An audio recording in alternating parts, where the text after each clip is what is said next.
Selamat pagi dari Washington DC, jumpa lagi bersama saya Gali Johannes. Selamat malam buat saudara-saudara kami berada tanah air Indonesia. Apa kabar semuanya bersama keluarga? Sehat dan sukses selalu. Juga selamat sore buat diaspora Indonesia yang berada di Kazakhstan. Ya, saya mau IG Live dengan Dubes Indonesia buat Kazakhstan dan Tajikistan dengan Bang Fajur Rahman. Ya, bahwa di Kazakhstan kan baru saja merayakan tahun baru Nowruz. Apa perayaan itu dan bagaimana warga setempat memperingatinya. Juga bagaimana kondisi warga negara Indonesia di Kazakhstan selama pandemi COVID-19 dan apa saja upaya peningkatan hubungan bilateral Republik Indonesia dengan Kazakhstan. Gabung yuk bincang-bincang IG Live Gali Menggali dengan bersama Dubes Dr. Fajur Rahman, Dubes RI untuk Kazakhstan dan Tajikistan dan di IG Live Gali Menggali. Ya, kita lagi menunggu connecting dengan Pak Dubes dengan Bang Fajur Rahman, ya dengan juga KBRI Nur Sultan. Semoga internetnya bisa berjalan lancar ya. Kita sementara menunggu terus. Iya, wah ada Kania, apa kabar? Ini tetangga saya di Indonesia juga sudah bergabung. Indonesia Nur Sultan. Ini juga ada Pak Bang Fajur Rahman yang sudah bergabung juga. Kita akan connecting dengan Bang Fajur Rahman ya. Iya, oke, kita lagi lihat satu persatu ya. Oke. Ya, buat teman-teman yang ikutin IG Live Gali Menggali. Halo Gali. Iya. Udah gitu. Nah, ini udah bisa nih kita connecting. Ya, Andi. Halo, apa kabar? Iya, selamat sore. Maaf, ini ada kesulitan ya tadi ya. Iya, Maaf. Terima kasih banyak sudah mengundang di acara Gali Menggali, acara yang keren. Terima kasih Bang Fajrul. Judulnya Ya, keren banget, Gali Menggali. iya, Oke. tapi saya tidak hebat seperti Bang Fajrul yang udah jadi presenter cukup bertahun-tahun dan seperti Mas Helmi, Aduh, saya juga. Saya cuma Mas punya Helmi yang lebih mantap. Saya kan belajar dari Mas Helmi. Dulu ya cuma jadi apa? mengisi Suka diundang kegiatan saja. Pak di saat pandemi COVID, kita terlalu lama stay at home. Iya. Iya, betul. Iya, jadi sekali lagi Pak Dubes, terima kasih banyak sudah bergabung Terima bersama saya lewat kasih. IG Live Gali Menggali. Mohon maaf, ada gangguan teknis. Kajastan ke mana? Ke apa Kondisi. ini? Amerika ya, ya. Iya, Jadi 2 jam ya bedanya. Terima kasih. iya. Waktu antara Kazakhstan dengan Washington DC itu sekitar mungkin 11 jam ya. Eh, tap- tapi Kami perbedaan, di sini sekarang pukul 7 berapa ya? Setengah 8 iya malam. di tempatnya Bang Fajrul di apa Kazakhstan itu jam setengah 8 8. setengah 8 ya, setengah Setengah 8 8 malam. jam Dan 18. di Jakarta setengah 7. Iya, ya. No, jam 19, udah jam 19.30 ya. Udah setengah 8 nih. Iya. Ya, di Washington DC udah jam setengah 10 pagi, di Amerika di Jakarta waktu Indonesia bagian barat sudah setengah 8 malam ya. Iya, betul. Ya Terima 19.30. kasih Ya. Baik sudah mengundang Bang di Fajrul acara ini. Rahman, pertama kali Baik. ya, saya juga mengucapkan terima kasih banyak ya sudah bergabung di IG Lab Gali Menggali dan juga apa kabar bersama keluarga? Semoga sehat selalu. Alhamdulillah sehat walafiat. Alhamdulillah. Iya, amin. Bersama juga diaspora Indonesia berada di Kazakhstan sama Tajikistan ya. Nah, baik Pak Betul. Dubes. Baik Pak Dubes, kita sapa dulu ya teman-teman yang kami yang sudah bergabung di IG Lab Gali Menggali. Halo teman-teman semuanya, terima kasih yang sedang bergabung di IG Lab Gali Menggali. Saya Gali Johannes dari Washington DC bersama Dubes Indonesia buat Kazakhstan dengan Bang Fajrul Rahman. Nah, kita mau ngobrol-ngobrol Apa? mengenai Kazakhstan dan Tajikistan baru saja kan merayakan tahun baru Nowruz. Apa perayaan itu? Dan bagaimana warga setempat memperingatinya? Dan juga bagaimana warga negara Indonesia di Kazakhstan dan Tajikistan selama pandemi COVID? Dan apa saja upaya peningkatan hubungan bilateral kedua negara, yaitu Indonesia dengan Kazakhstan? Gabung yuk bincang-bincang Igilap Gali Menggali bersama Dubes Indonesia buat Kazakhstan dan Tajikistan, Dr. Fajur Rahman, Dubes RI untuk Kazakhstan dan Tajikistan. Wow, dua direbut ya di Dua apa? negara sekaligus, yaitu Kazakhstan ini adalah di Asia Tengah, luasnya lebih luas dari Indonesia secara Wah, teritori, nomor 9 terbesar di dunia. iya, Sementara ya kemudian penduduknya tapi lebih sedikit, 19 juta. Kalau Tajikistan negara terkecil landlocked tapi yang terkecil. Kalau di Kazakhstan ini kan tidak cuma ada daratan, tidak ada lautan, ada yang disebut Caspian Sea, tapi itu kan danau besar ya. wow, Nah, ya, ya, dan kalau Indonesia kan penduduknya 270 juta, kalau Kazakhstan cuma 19 juta, iya, Tajikistan cuma 10 juta. Walaupun teritorinya Kazakhstan lebih besar daripada Indonesia. wow. Menarik sekali ya. Nanti kita bincang-bincang ke sana ya, Pak Dubes ya. Nah, baik teman-teman Ya, semuanya dan Pak Dubes, saya mau cerita sedikit riwayatnya eh, Bang Fajur Rahman ya. Tapi tolong dikoreksi ya, Pak Dubes, kalau ada kekurangan apa kesalahan. Nah, Pak Dubes Dr. Muhammad Fajur Rahman lahir di Banjarmasin 17 Januari 1964. Wow, Pak Dubes kita satu bintang nih Pak Dubes. Semua bintang tuh sama bagus. kebetulan. Bumi bintang saya Capricorn. Kebetulan Pak Dubes lahir sama saya sama tahunnya 1964. Kita udah tua ya Pak Dubes ya. Oh, sebagai Semangatnya Capricorn ya ya. masih kuat ya. Nah, kebetulan Pak Dubes bulan Januari, saya Desember tanggal 31 Desember malam tahun baru. Dan hari ulang Oh, tahun tapi saya. bintangnya sama Capricorn. Kenapa? Bintangnya sama Capricorn ya. Iya benar sama, cuma Pak Dubes Januari, saya Desember. Kebetulan saya malam tahun baru, 31 Desember dan hari ulang tahun saya tuh dirayakin waktunya. Oh, Jadi iya. kita merayakan hari ulang tahun saya. Ya, kita lanjutin lagi ya. Nah, pernah menempuh pendidikan jurusan kimia di Institut Teknologi Bandung ITB. Wow. Kemudian mendapat gelar S1 di bidang manajemen keuangan dari Fakultas Ekonomi Universitas Indonesia. Hebat ya. Dan gelar S2 atau Magister Hukum dari Fakultas Hukum UI, kemudian meraih gelar doktor di bidang ilmu komunikasi dari FISIP UI.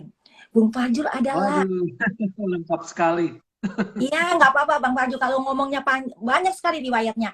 Eh, tapi kita nggak bisa ngobrol banyak ya, karena kalau ngobrol banyak saya sampaikan semua bisa sampai besok pagi nih Bang Fajur. Dan jadi Bung Fajur adalah aktivis demokrasi dan pengamat politik dan pernah menjadi Dewan Penasihat Pengurus Pusat Ikatan Alumni ITB, Ikatan Alumni Universitas Asik. Indonesia, ILUNI, ya pengurus Perhimpunan Survei Opini Publik Indonesia dan Dewan Pembina Ikatan Keluarga Alumni Luar Negeri. Wow, ikrar ya. Dan Bung Fajrul juga pernah menjabat Komisaris Utama PT Adikarya TBK dan Komisaris PT Waskita Karya TBK serta menjadi juru bicara Presiden RI. Nah, ini nih yang saya suka nih. 2019 sampai 2021. Dan sejak Oktober 2021, Bung Fajrul diangkat sebagai Duta Besar RI untuk Republik Kazakhstan dan merangkap Republik Tajikistan. Wow, pantasan Pak Jokowi nggak ragu-ragu sama Ibu Menlu, Ibu Retno mengangkat. Aduh, terima Uh, kasih, terima kasih. Salam buat Pak Jokowi juga. oh Selamat untuk iya, UKM. Pak. Mudah-mudahan tapi Pak Jokowi nggak nonton ya acara IG Lab Gali. Mudah-mudahan ya nanti Dia, kita habis ini kita tapi bahas biasanya buat aku. Ibu Gali, biasanya Hmm? kalau ada acara yang menarik, biasanya ada yang menyampaikan kepada beliau. Nanti juga saya kalau ada rekamannya, saya akan sampaikan kepada beliau. Wow, terima kasih Bang Fajrul. Kebetulan, Ya, karena kami masih tetap tetap berhubungan, tetap saling menyapa, tetap saling memberitahu apa yang kalau ada isu-isu politik atau ekonomi yang menarik dan saya biasanya memberitahu beliau. Iya, pasti, pasti ya. Karena Bang Fajrul kan bekas ex-nya, jubirnya Pak Jokowi ya. Dan saya berharap juga bisa pulang bersatu lagi setelah Bang Fajrul bisa menjadi dubes ya selama berapa tahun dinas di Kazakhstan, sama Tajikistan. Ya, Ya. kebetulan Mas Helmi satu angkatan juga sama Pak Presiden Pak Jokowi di UGM. Cuma Mas Helmi masuk ke arsitek, Pak Jokowi di kehutanan. Ya, Oh jadi gitu ya, betul. ya. Oh ya, betul betul betul. Wah, luar biasa. Jadi Ya, apa keluarga UGM. ya, betul. Dan di kabinetnya Pak Jokowi juga banyak orang-orang UGM yang sukses ya. Tapi nggak ketinggalan juga banyak 50% lebih mungkin. ya di UI juga dan juga semua ya Universitas Negeri Indonesia tuh hebat, kualitasnya bagus. Ya. Nah, baik Pak Dubes, sebelum kita bincang-bincang, oh ya satu lagi nih, Ya. Pak Dubes Fajrul punya moto melayani, melayani dan melayani. Hebat ya sekali ya Pak Dubes. Makanya saya sekarang dilayani bisa jadi bisa ikut IG Live dengan Pak Fajrul Insya ya. Allah, insya Allah. Insya Allah. Iya, kita cerita ya melayani itu ya, Bung Fajrul ya. Baik, Pak Dubes, sebelum kita Belajar dari Pak bincang-bincang, Jokowi, saya Bu. kenapa? Belajar dari Pak Jokowi melayani rakyat. Iya, iya betul Ah, betul dan iya sukses betul. ya. Betul. Iya, iya, iya. Ya. Nah, baik Pak Dubes, sebelum kita bincang-bincang, saya mau cerita sedikit tentang sudah tidak terasa ya pandemi COVID sudah 2 tahun lebih ya. Dan waktu itu di Amerika tuh sekitar bulan Maret 2020 itu banyak sekali orang terjangkit dan meninggal. Saya lihat banyak di state New York ya. Nah, saat itu saya juga tidak mengerti apa sih pandemi COVID-19 ini sangat menakutkan dan banyak orang termasuk Mas Helmi juga work from home sampai sekarang Mas Helmi juga masih work from home dan sekarang akhirnya saya terlalu lama stay at home saat pandemi COVID dan kebetulan anak saya, putri saya bersama Azelia Johannes, dia bikin saya IG Live gali menggali. Wow, namanya seru ya. Untuk menggali informasi dari beberapa, kebetulan tamu-tamu saya banyak sekali dari ilmuwan, dari juga tokoh masyarakat, dari spesialis dokter, dan juga dari yang paling banyak tuh Pak Dubes mau saya sampaikan sudah 66 Dubes. Mungkin untuk Bang Fajrul ini untuk 60. Ah, saya ke Ya, 67 ya. ya, Alhamdulillah. mungkin saya juga belum ngecek lagi sebanyak berapa, apa lebih dari itu. Tapi yang jelas sebanyak itu. Kenapa? Karena saya ingin tahu bagaimana sih para dubes bekerja di saat mereka lagi bertugas di negara, mewakili bangsa Indonesia di tempat mereka bertugas. Bagaimana menangani warga negara Indonesia di sana dalam pandemi COVID dan luar biasa semua dubes bekerja keras dan mereka bisa mensukseskan juga warganya juga bisa dapat dibantu dengan baik.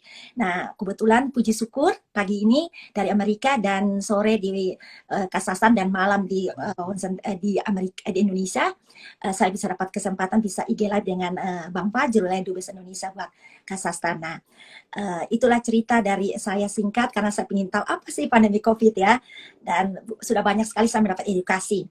Nah, Pak Dubes, kami sudah tidak sabar lagi. Kita langsung saja bincang-bincang ya, Pak Dubes. Silakan Nah, Ibu, silakan. ya, Pak Dubes, pertama-tama saya ucapan selamat tahun baru, tahun baru Nowruz ya kepada Pak Dubes dan warga di Kazakhstan dan Tajikistan. Bisa menceritakan sedikit Pak Dubes mengenai tradisi tahun baru ini, bagaimana warga Kazakhstan merayakan dan apakah ada libur panjang selama tahun baru ini? Ya, terima kasih. Happy Nowruz. Kalau dalam bahasa Kazakhstan mereka menyebutnya Nowruz Kotobolson. Jadi Hmm, selamat Hari Raya Nowruz. Nowruz ini sebenarnya adalah perayaan tahun baru sebenarnya umumnya hmm, di masyarakat di Asia Tengah. hmm, Itu Tajikistan, Afghanistan, Uzbekistan, Kirgistan, Turkmenistan, tapi juga saya hmm, lihat juga dirayakan di beberapa seperti di Iran, mereka menyebutnya Nowruz. Jadi ini iya. adalah tahun baru menjelang musim semi sebenarnya. Hmm, Ada beberapa cerita tentang hal ini, tetapi yang paling menyenangkan sih menurut saya karena hari Senin, Selasa, Rabu libur 3 hari oh, berturut-turut dan ditambah dengan Sabtu dan Minggu jadi 5 hari berturut-turut dan umumnya orang-orang di Kazakhstan ini mudik seperti di Indonesia. Ini juga masih suasana mudik nih karena mereka di Senin, Selasa, Rabu, Kamis, Jumat cuti, Jadi ditambah lagi Sabtu Minggu. Jadi Sabtu Minggu libur, pulang ke kampung-kampung. Jadi Oh, menarik. Iya, dan saya di sini di ibu kota baru, Nur Sultan ini kan ibu kota baru. Kalau ibu iya. kota lama Kajastan kan di Almaty. Saya bisa menikmati sih di sini di beberapa tempat, terutama di mall. Begitu banyak sekali tarian-tarian Kajastan, tarian-tarian tradisional, kemudian juga musik-musik tradisional ditambah dengan ada sejenis makanan yang khas. Itu semacam apa ya? Apa bubur ya, semacam bubur Iya. yang berisi di dalamnya ada beberapa makanan, yaitu seperti apa daging kuda. Di sini ada daging kuda. Saya baru pertama kali juga menikmati Iya, daging kuda di Kajastan, iya, terutama karena ini kan musim dingin ya. iya, iya. Musim dingin di sini agak ekstrim. Terakhir itu ketika saya datang bulan Desember itu sampai -27. Mm-mm. Kabarnya bisa sampai -40, tapi rata-rata -15. Ya, Iya, iya, tapi ini menyenangkan karena sebentar lagi musim semi dan iya, sebentar lagi musim panas. Dan kami, iya. Nauruz itu adalah lebih singkatnya, sederhana adalah merayakan kedatangan musim semi. Oh, gitu. Sebenarnya. Iya, merayakan kedatangan musim semi.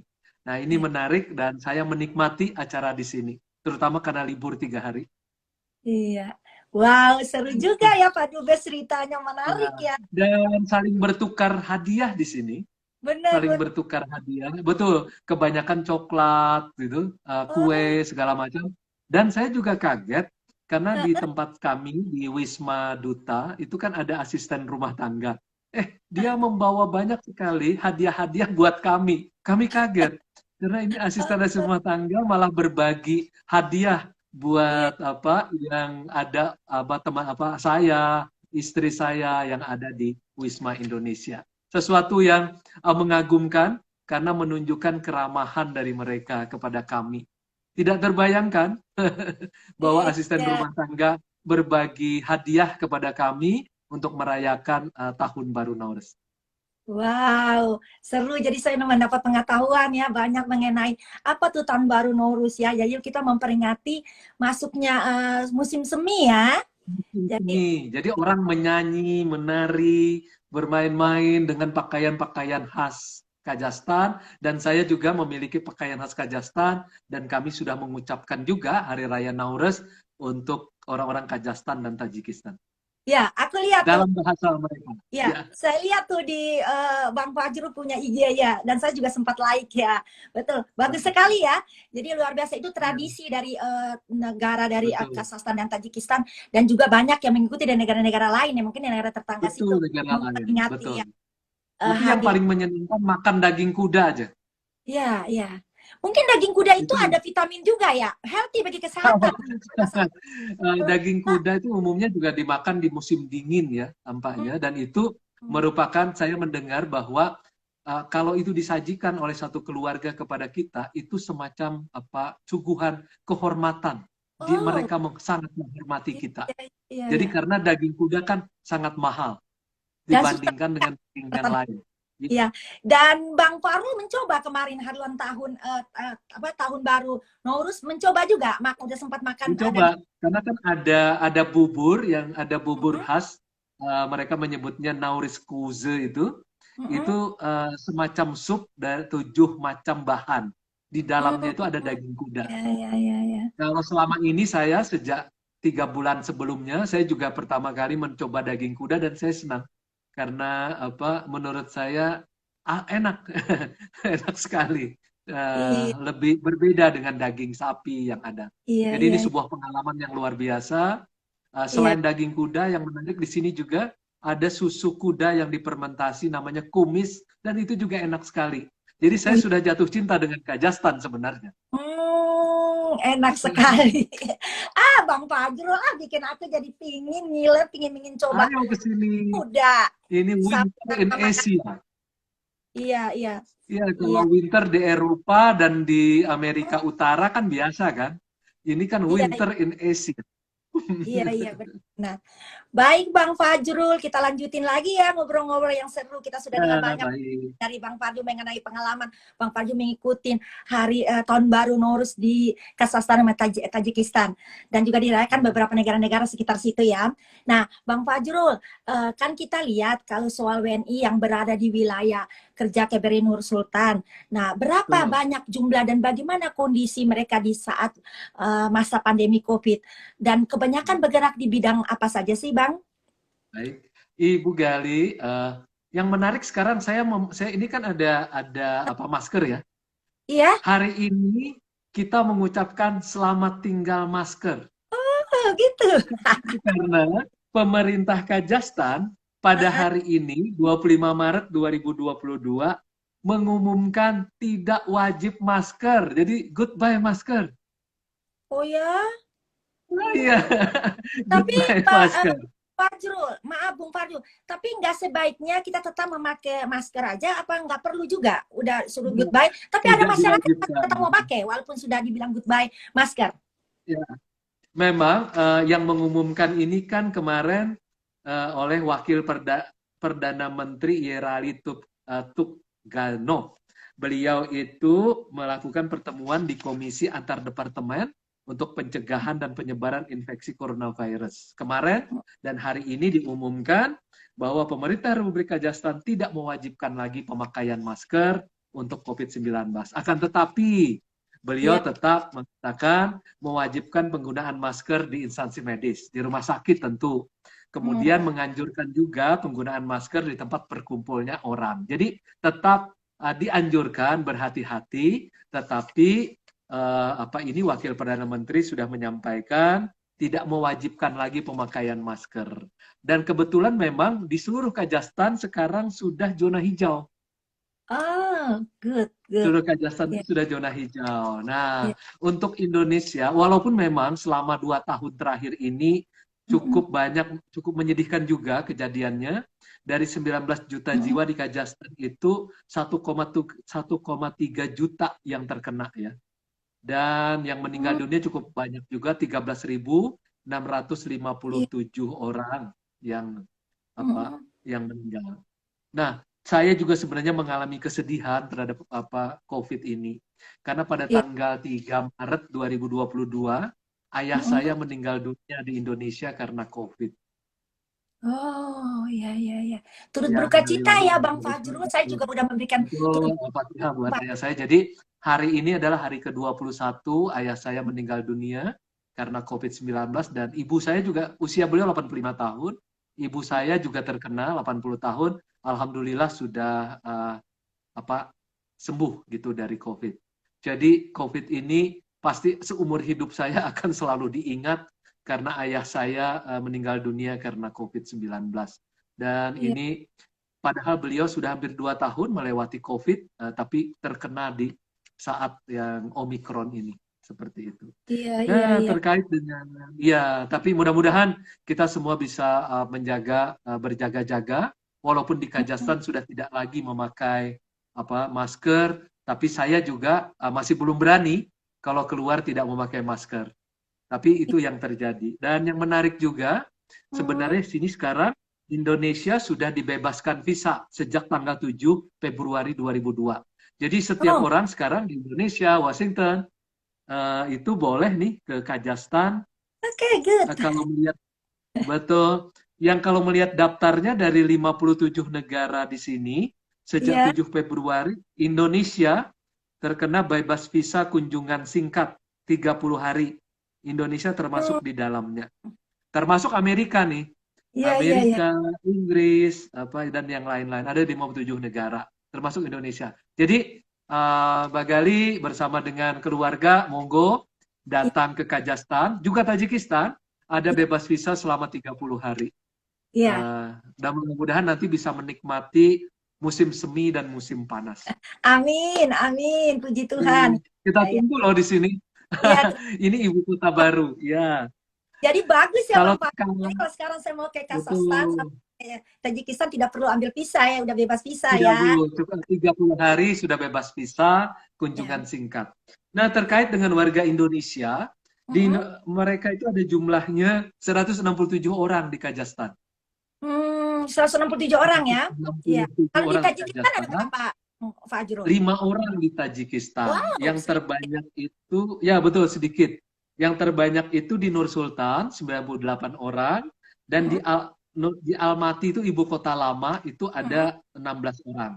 Selebihnya berada di sekitar beberapa tempat di provinsi atau region. Di sini ada 24 region atau provinsi di Kazakhstan. mm. Nah, kebanyakan Bekerja mereka dengan apa aja, Bang? bekerja Mm-mm. bekerja di minyak dan gas, Oh, oke. khususnya yang tinggal di kota. Mm-mm. Karena kan Kazakhstan ini kan 10 besar pengekspor minyak dunia. Wow. Mm-mm. 10 besar. Oke. Ya, di luar Timur Tengah. Indonesia kan pernah juga pengekspor, sekarang Kazakhstan. Mereka memiliki cadangan minyak itu sekitar 30 miliar barrel. Gas Iya, iya. juga, mineral juga, gandum juga, mereka pengekspor gandum terbaik di dunia, sama kualitasnya dengan Kanada, dan 40% uranium dunia itu diekspor dari sini. Iya, iya, iya.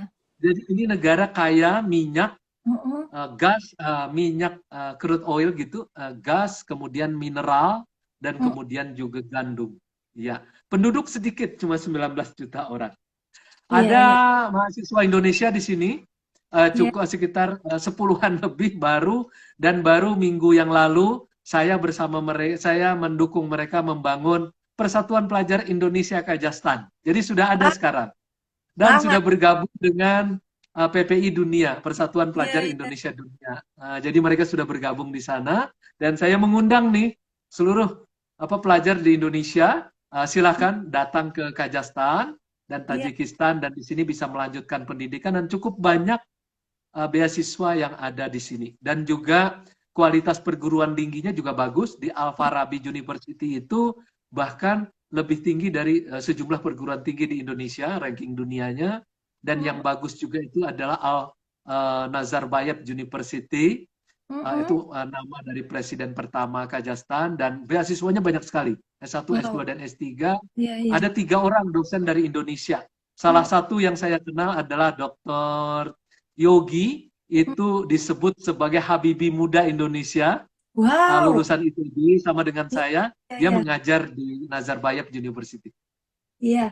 Luar biasa ya, Bang Fajrul. Generasi muda kita di Indonesia yang mereka sukses sekali. Mereka juga orang-orang pintar ya. Dan semoga teman-teman yang mendengar acara IG Lab Gali Menggali banyak sekali nih yang sudah bergabung. Wow, yang bergabung banyak nih followernya Bang Fajrul, karena Makasih. follower banyak ya, nggak seperti saya sedikit. Iya, silakan bergabung terus ikut perbincangan saya dengan Dubes Indonesia buat Kazakhstan dan Tajikistan dengan Bung Fajrul Rahman. Iya, jadi mungkin generasi muda, anak-anak yang pelajar yang mau menuntut ilmu, mau ikut, bisa ambil dapat beasiswa dari Kazakhstan ya, karena pendidikan di Universitas Kazakhstan juga cukup bagus ya, dan belajar di sana Betul. juga mungkin untuk tambah devisa juga bagi negara Indonesia yang orang-orang yang bekerja di bagian tempat perusahaan minyak ya. Ya, nah Pak Dubes, bagaimana langkah perlindungan KBRI Nur Sultan terhadap warga negara Indonesia selama pandemi COVID? Apakah ada yang repatriasi atau difasilitasi untuk kembali ke tanah air? Uh, saya kebetulan baru 3 bulan nih di Mm-mm. di Kazakhstan. Jadi Ya. selama saya 3 bulan di sini, praktis sebenarnya sudah hampir 2 tahun terjadi COVID-19 di Kazakhstan. Memang di awal Januari cukup ada beberapa orang warga negara Indonesia yang terkena COVID-19, sekitar, bahkan beberapa juga yang ada di tempat-tempat yang berhubungan dengan kami begitu. Dan alhamdulillah tidak ada seorang pun yang dipulangkan ke Indonesia. Dan kebetulan di sini kan sebenarnya kalau kita misalnya divaksin ya, sekarang sudah ada 2 kali vaksin. Vaksinnya itu sebagian besar memakai vaksin yang ada, yaitu Sputnik ya. Mm-mm. Sebagian besar sudah 2 kali, tetapi juga di sini bisa mendapatkan vaksin seperti Moderna, Pfizer, dan Ya. gratis. Karena di sini kan tidak diwajibkan divaksin. Oh gitu.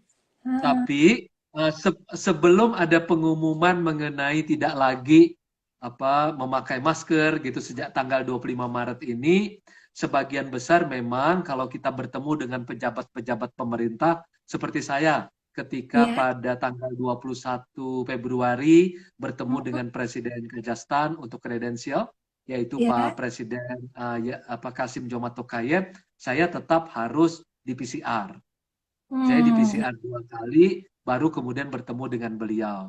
Dan kalau kami masuk ke mall, kami tetap juga harus memakai, kalau di Indonesia Peduli Lindungi, kalau Iya. di sini namanya ASIK. Nah, tapi sejak tanggal 25 Maret ini sudah tidak lagi masuk ke mall, tidak perlu pakai masker, Iya. tidak perlu lagi juga pakai ASIK, karena sudah dianggap sudah diperbolehkan untuk Iya. masuk tempat-tempat umum. Walaupun tadi Wakil Perdana Menteri dari Kazakhstan menyatakan tetap juga di tempat-tempat umum dianjurkan untuk memakai masker.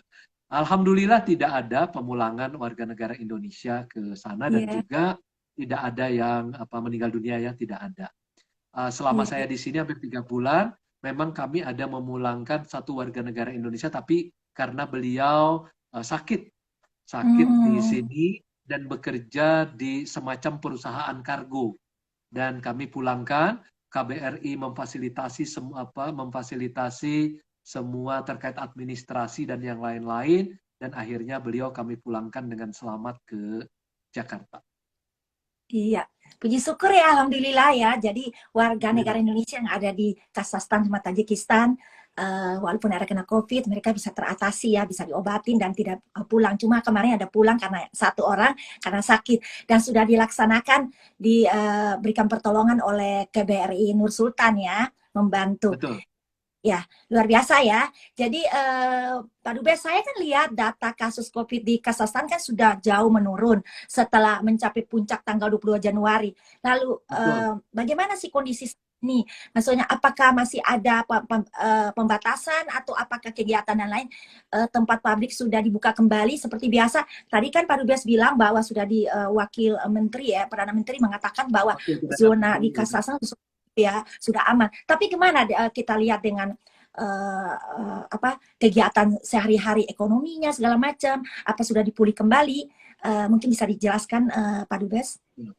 Secara ekonomi sebenarnya mereka memang mengalami penurunan, tapi tidak sampai negatif Hmm. pertumbuhan ekonomi mereka. Terakhir itu yang paling rendah itu sekitar mereka tidak pernah mencapai negatif. Kalau kita kan Hmm. pernah mencapai negatif, ya. Iya, iya, iya. Jadi upaya pemulihan ekonominya berjalan dengan cukup baik menurut kami, Hmm. dan sekarang ini mereka berusaha ya dalam masa di mana pandemi sudah mulai menurun, makanya Iya. pada tanggal 25 Maret hari ini mereka sudah mengumumkan tidak ada lagi kewajiban untuk memakai masker. Tadi kemudian Hmm. juga semua tempat-tempat kegiatan sudah bisa dikunjungi oleh masyarakat. Dan juga penerbangan sekarang juga sudah mulai membaik. Hmm. Kami lihat sudah bahwa di Kota Nur Sultan, Almaty, sudah ke berbagai negara sudah mulai beroperasi. Beberapa hari lalu saya mengantarkan ada rombongan dari Kementerian Luar Negeri Indonesia yang datang ke Nur Sultan untuk kegiatan dinas. Itu saya lihat sudah ada yang penerbangan langsung dari Kazakhstan ke Phuket, Thailand. Wow, iya, iya. Hmm. Sudah ada penerbangan langsung, dan kemudian saya lihat juga minggu lalu sudah diumumkan penerbangan langsung dari Nur Sultan ke London dengan Astana Air. Itu penerbangan mereka itu kemungkinan sekitar 7 jam lebih ya. Jadi sudah dibuka. Jadi penerbangan langsung juga sudah dibuka di sini. Dan mudah-mudahan dengan adanya ini, mudah-mudahan juga terjadi kehidupan ekonomi, kehidupan Hmm. pensosbud, dan kemudian juga pariwisata ke Indonesia juga membaik. Sebelum Iya, pandemi itu ada sekitar 10.000 orang Kazakhstan yang datang ke Indonesia, khususnya ke iya, Bali dan Lombok. iya, iya, iya. Ke Bali dan Lombok. Nah, ini mudah-mudahan dengan sudah mulai berangsur-angsur menurun COVID, kami berharap dalam waktu singkat, mudah-mudahan 10.000 orang Kazakhstan yang pernah Iya, ke iya. Bali ini ingin kembali lagi ke Bali Amin, dalam amin. waktu dekat. Uh, atau ke beberapa tempat di selain Bali, kan ada di Labuan Bajo, Mandalika, dan yang lain-lain Iya, di Indonesia. Dan kami iya. sekarang sedang berupaya untuk meminta mereka bisa kembali lagi ke Indonesia. Iya, kita berharap ya mudah-mudahan COVID-19 cepat menurun, juga ekonominya bisa berjalan lancar kembali, juga untuk menentangkan devisa buat Indonesia, biar warga Kazakhstan tadi Pak Dubes bilang ada 10.000 ya, mereka pergi ke Indonesia, mereka ingin kembali lagi Ya, ke Indonesia. sebelum pandemi, ya, sebelum pandemi. Iya, Sebelum karena kita pandemi lihat sekitar sekarang, 10.000. iya kita lihat sekarang Indonesia kan udah sukses ya maju dengan ada Mandalika kemarin ya, MotoGP itu ya Betul. bagus luar biasa ya. Wah, sayang sekali saya tidak ada di Indonesia. Kalau tidak, pengen juga nonton MotoGP bersama dengan Pak Jokowi ya. Iya, MotoGP ya luar biasa hebat. Saya juga pernah juga sempat tinggal lama di Lombok Tengah ya, dan memang waktu zaman saya tinggal tuh Lombok Tengah belum ada apa-apa, masih sepi, belum maju, dan saya lihat sekarang bandara juga udah dipindahkan di Lombok Tengah luar biasa, dan ada Mandalika bisa memberikan juga devisa buat negara Indonesia dari turis lokal dan turis mancanegara ya, Bang Fajrul ya, kita doakan ya. Nah, Baik, mudah-mudahan. ya, nah Bang Fajrul, bagaimana dengan KBRI Nur Sultan? Apakah sudah buka seperti biasa atau seperti juga work from home selama puncak Omikron?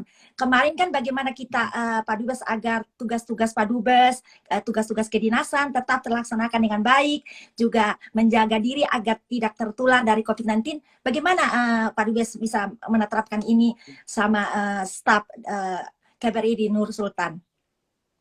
Alhamdulillah sekarang jam kerja dan pelayanan KBRI di Nur Sultan secara langsung itu sudah dibuka normal. Dari pukul 9 sampai dengan pukul 5 itu Ya, kita dibuka. Sudah normal sekarang semuanya. Jadi siapapun yang punya apa hubungan atau ada sesuatu yang mesti berhubungan dengan KBRI Nur Sultan, silakan datang karena KBRI terbuka sekarang normal secara offline. Dan kemudian juga kita bisa melakukan semacam pelayanan konsultasi melalui WhatsApp, karena kebetulan kan jumlahnya tidak banyak ya, iya, 167 di Kazakhstan dan kemudian 5 di Tajikistan, jadi mereka semuanya terkumpul di dalam satu WhatsApp group. Nah, kami semua uh, apa uh, home staff dan kemudian saya juga sebagai duta besar itu ada di iya. dalam WhatsApp. Jadi kalau ada pertanyaan-pertanyaan secara khusus, biasanya kami secara langsung menjawabnya. Di sana ada pelaksana fungsi seperti perlindungan WNI, Iya. Kanselerai. Kadang-kadang ada yang nanya bagaimana caranya menikah di Kazakhstan, misalnya seperti itu. Iya. Bagaimana caranya supaya bisa terbang ke Indonesia dari Indonesia datang ke Kazakhstan untuk kuliah, karena sekarang sudah bisa yang pelajar-pelajar Indonesia sudah bisa masuk Kazakhstan dengan visa pelajar, sudah bisa sekarang Oh, masuk. Nah, kami juga berarti kami WhatsApp grup itu 24 jam, hotline iya. juga 24 jam. Memang Januari kemarin sih kami sempat work from home itu Heeh, karena ada beberapa staf yang positif COVID-19. iya, Tetapi iya. kami tetap melayani dari rumah. Dan ada beberapa, satu atau dua orang yang tetap piket di KBRI. Tapi kalau sekarang semuanya sudah aktif di KBRI. Dan saya juga sudah aktif sekali untuk melaksanakan tugas-tugas sebagai duta besar. Sekarang hampir tiap hari selalu ada kegiatan-kegiatan berkaitan dengan dengan duta besar yang lain, karena di sini kan ada sekitar 90-an duta besar di seluruh dunia yang ada di kota Nur Sultan. Iya. Jadi KBRI udah buka kembali, waktu itu sempat work from home ya, tapi semua ada bergantian bergilir untuk masuk, jadi nggak kosong ya di kantor KBRI Nur Sultan. Dan juga bagi masyarakat Indonesia yang di warga negara Indonesia di Kazakhstan dan Tajikistan kan sedikit ya tadi Pak Dubes bilang, Sedikit, jadi jadi melayani mereka agak cukup satu gampang, nggak WhatsApp banyak group, ya. cukup Iya, satu WhatsApp group. Dan kemudian mereka juga bisa mendapatkan banyak informasi dari media sosial yang kami miliki. Kami memiliki iya. ada Instagram, ada WhatsApp, ada Twitter, ada YouTube, ada apa lagi ya, yang bahkan TikTok pun saya punya. Jadi WhatsApp grup itu sangat membantu bila mana warga negara Indonesia yang berada di Kazakhstan dan Tajikistan bisa menanyakan keperluan-keperluan mereka terhadap ada hubungan dengan KBRI ya, Betul, Nur betul. Sultan di Kazakhstan. Menarik, salah satu yang ada di kota yang agak jauh, Atirau, itu Heeh. adalah kota minyaknya mereka. Ada salah satu putri Indonesia, Mbak Santi Manuhutu. Oh, Putri iya iya. Indonesia, suaminya memang bekerja di perusahaan minyak, dan beliau juga sangat aktif di WhatsApp. Di WhatsApp grup juga sangat aktif. Ya, ya, ya. Tadi apa Iya, namanya kotanya yang banyak penghasilan minyak? Atirau, Atirau, Adiro. Atirau, Oh, Atiro. Atirau. Oh, oke, oke. Atirau itu Wah, seperti kalau dari Jakarta ke kota Riau lah. Nah, eh, itu kota minyaknya mereka. Ya, eh, betul. Nah, itu ada satu putri Indonesia, Mbak Santi Manuhutu, ya, dengan anaknya juga ada di sana. kayaknya seumur-umur kita juga ya dulu jadi Putri Indonesia udah lama ya. Ya, dan ya, nah Pak Dubes, bagaimana dengan tingkatan vaksinasi di Kazakhstan? Pak Dubes, saya lihat kan sudah mencapai kalau nggak salah sekitar 50% ya untuk disuntikan pertama maupun yang kedua. Pak Betul. Dubes, langkah apa yang saja mereka lakukan sehingga cukup berhasil mengendalikan penularan COVID-19? Mm-mm. Ya, selama ini kan memang protokol kesehatan ya yang paling diutamakan di sini, Mm-mm. menurut saya.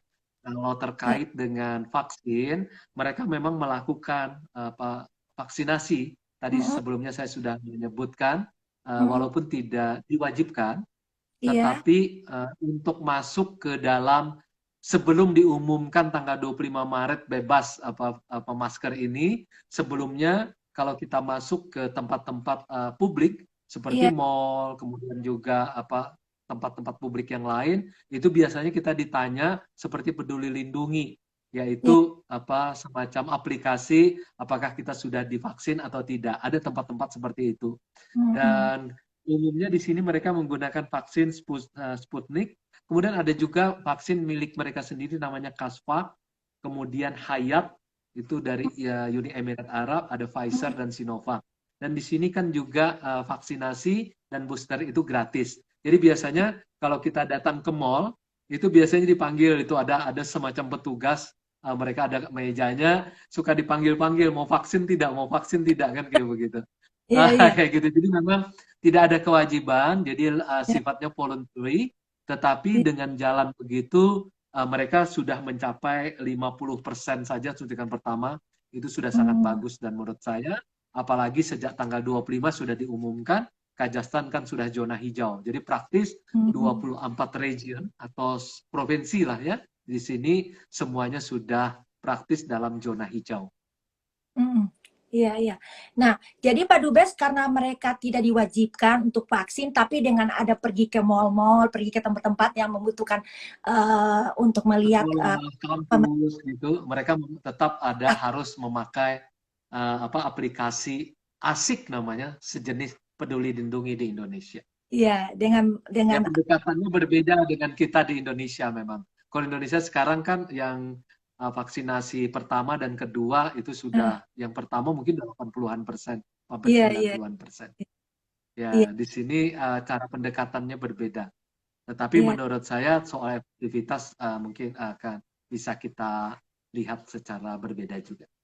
Ya, mungkin mereka juga disiplin ya Pak Dubes dengan melakukan protokol kesehatan dengan baik dan benar ya.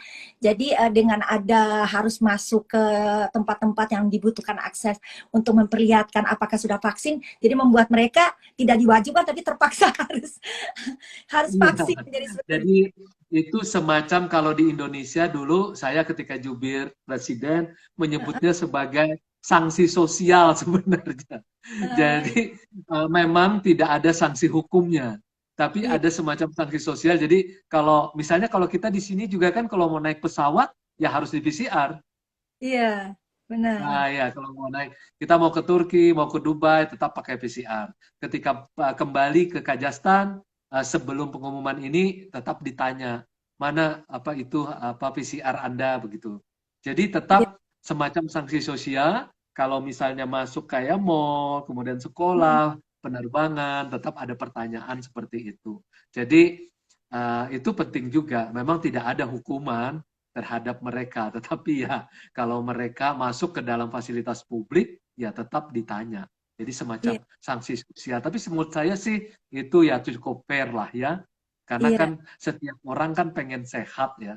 Jadi kalau ada yang tidak ingin sehat, ya mohon tidak mengganggu yang ingin sehat. Jadi saling menghormatilah yang divaksin karena punya kekhawatiran tentang COVID-19, kemudian yang tidak divaksin mungkin punya kekhawatiran yang berbeda, tapi bisa saling menghormati. Saya pikir itu cukup fair sebenarnya. Iya, memang apa kita kembalikan lagi banyak orang yang spekulasi ya, yang asumsi bahwa vaksin itu jelek, tapi kita lihat memang ada yang meninggal, memang ada COVID ya.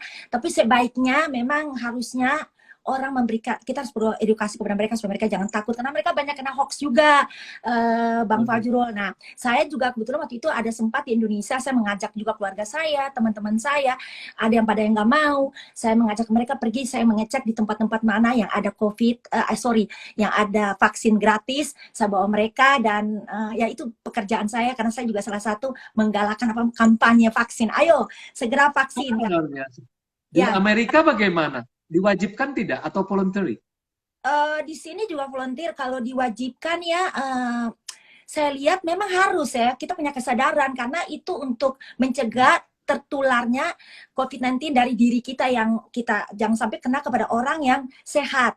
Tapi ada beberapa yang ya itu yang tadi saya katakan tuh Bang Fajrul, mereka masih punya spekulasi, mereka punya pemikiran bahwa ya bahwa mungkin nggak ada COVID, mungkin ya macam-macam lah yang seperti itu dan mungkin mereka juga termakan hoax. Tapi kita tetap harus memberikan edukasi kepada mereka dan kita tidak boleh push mereka karena kita juga tidak bisa memaksa mereka kan.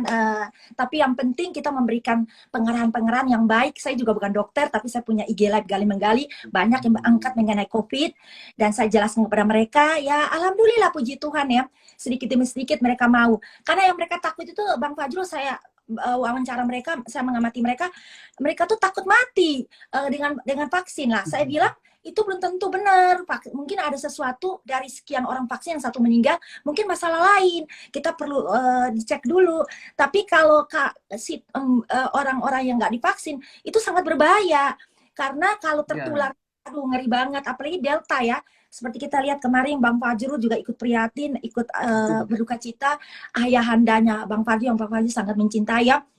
Beliau dipanggil oleh Allah, oleh Tuhan kembali, dan saya lihat juga beliau tuh waktu sakit COVID itu kan sebenarnya bukan Delta ya, Omikron. Bukan. Nah mungkin faktor umur beliau juga Faktor karena usia 85 tahun dan komorbid ya. ya betul, Omikron itu dia lebih kecil, nggak ganas seperti Delta, tapi kalau kena mungkin berapa persen meninggal kecil sekali, tapi mungkin karena mereka sudah vaksin, tapi tidak membuat kita juga sudah vaksin itu sukses. Maksudnya kita berhasil karena daya tahan tubuh manusia kan beda-beda ya Bang Fajrul.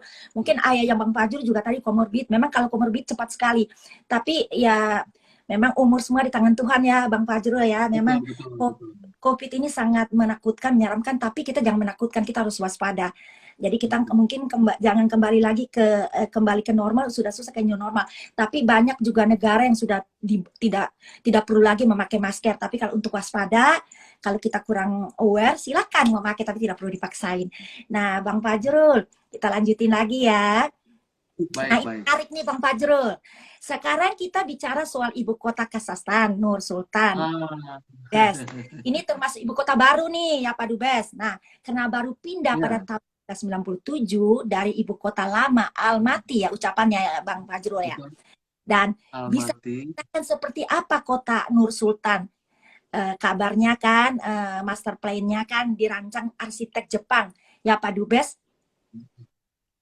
Ya, arsitek Jepang bernama apa ya? Nama beliau adalah Kiso Kurosawa. Jadi tahun 91 Kazakhstan merdeka dari Uni Soviet kan, 91. Kemudian tahun 94 mereka membuat dekret presiden. Dekret presiden untuk memindahkan ibu kota dari Almaty, kadang-kadang ada yang menyebut Alma-Ata. Itu jauhnya 1.200 km dari Nur Sultan. Mirip sebenarnya dengan kota Jakarta dengan ibu kota Nusantara di Pulau Kalimantan. Jauhnya hampir sama. Dengan pesawat terbang itu sekitar 1,5 jam. Dengan kereta api cepat itu sekitar 13 jam. Nah, itu jadi Mirip, betul. Dan tadinya Almaty ini kan berada, Alma Ata atau Almaty itu berada di berbatasan dengan Cina, berbatasan dengan beberapa negara. Jadi ini dipindah ke tengah. Mirip dengan di Indonesia juga, dipindah Iya, ke tengah supaya mereka pembangunan regionalnya juga menjadi lebih baik.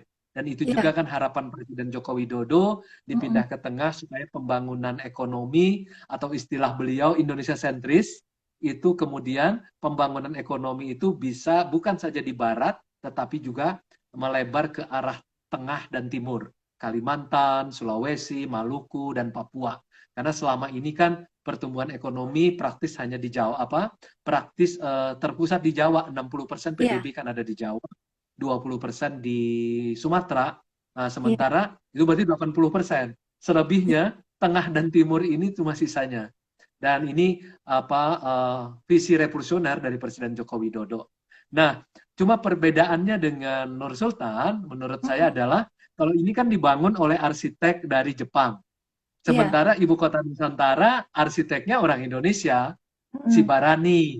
Iya, Anak-anak muda dari iya, ITB mereka menang dan iya, untuk menciptakan ibu kota baru desainnya.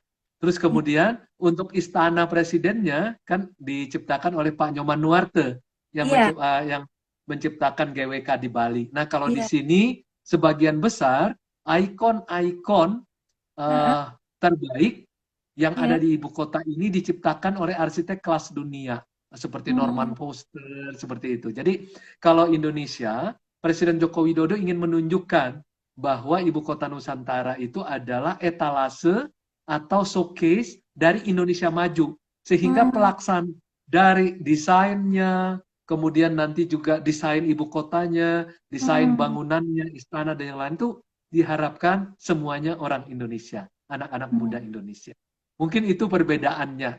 Dan yang agak sama menurut saya juga, mungkin di sini mereka membuat yang namanya simbiosis antara sejarah dengan masa depan. Seperti itu. Jadi kan mirip di sini Bhinneka Tunggal Ika juga ada Oh, 130 suku bangsa iya, iya, iya, dan sejumlah agama ya. Di iya, iya, Indonesia kan 1.300 suku bangsa, iya, 800 lebih bahasa. Jadi sama Bhinneka Tunggal Ika. Nah, jadi mereka menjadikan ibu kotanya sebagai simbiosis dari Bhinneka Tunggal Ika plus modernisasi. Mirip nanti dengan yang ada di Indonesia. iya. Dan di sini dari tahun 98 penduduknya cuma 200-an ribu orang, sekarang sudah 1.200.000 Mm, orang. Tadinya iya, rencananya tahun 2030. Ternyata dari 98 sampai 2021 kemarin itu sudah penduduknya sudah lebih dari 1 juta orang. Padahal rencana awalnya tahun 2030. Nah, jadi menurut saya ini kota yang cukup sukses untuk iya, pindah ibu kota. iya, Sangat sukses sebenarnya. Segera iya. menjadi kota internasional dan diakui UNESCO juga. Jadi Oke, ini sebuah contoh sebenarnya menurut saya iya. untuk perpindahan ibu kota negara. Ya, dengan perpindahan ibu kota negara dari Kazakhstan yang sekarang jadi Nur Sultan itu dari Almaty kalau aku lihat sini ya. Almaty atau Alma, Almata, betul? Almahata. Ya. Ya, Dan mungkin iya, Almaty. ya, mungkin kesuksesan itu membuat Bang Fahri sebagai dubes Indonesia di Kazakhstan sama Tajikistan juga belajar ya. Belajar Betul, betul. untuk Dan yang sudah belajar di sini salah satunya 2 tahun yang lalu adalah Pak Basuki, Menteri PUPera. oh, ya, ya, ya, Beliau ya. sudah datang ke sini 2 tahun yang lalu, sekitar 2 tahun yang lalu ketika Presiden Joko Widodo sudah memutuskan untuk memindahkan ibu kota dari Jakarta ke ibu kota Nusantara, ke Pulau Kalimantan. Hmm, Nah, ya, upaya untuk mencari sejumlah contoh itu salah iya. satunya adalah ke Nur Sultan. Nah, ini yang datang ke Hmm, sini salah satunya adalah Menteri PUPera Pak Basuki. Kalau saya waktu itu bersama dengan Presiden Joko Widodo menemani beliau ke Korea Selatan, ke Korea ya, Selatan. Korea Selatan juga pindah dari ya, Seoul ke Sejong, kan seperti iya, itu. iya, iya. Kemudian Presiden sendiri sudah sempat melihat ke Abu Dhabi, ke Hmm. beberapa tempat yang lain. Ya, jadi Pak Dubes melihat ini bahwa adalah bagus buat mempelajari dari perpindahan pemerintah Ibu ibu kota. kota yang baru. Jadi mempelajari bahwa sukses, jadi mau ingin diterapkan dan sudah lagi dilakukan ya. Mudah-mudahan bisa Betul. berhasil Jadi pemindahan. ini bisa dianggap sebagai best practices lah ya untuk pemindahan Iya, ibu kota. iya, Walaupun iya. sebenarnya di sini lebih banyak administrasi sekarang. Jadi Hmm, semua kegiatan pemerintahan ada di sini, mirip Washington lah. iya.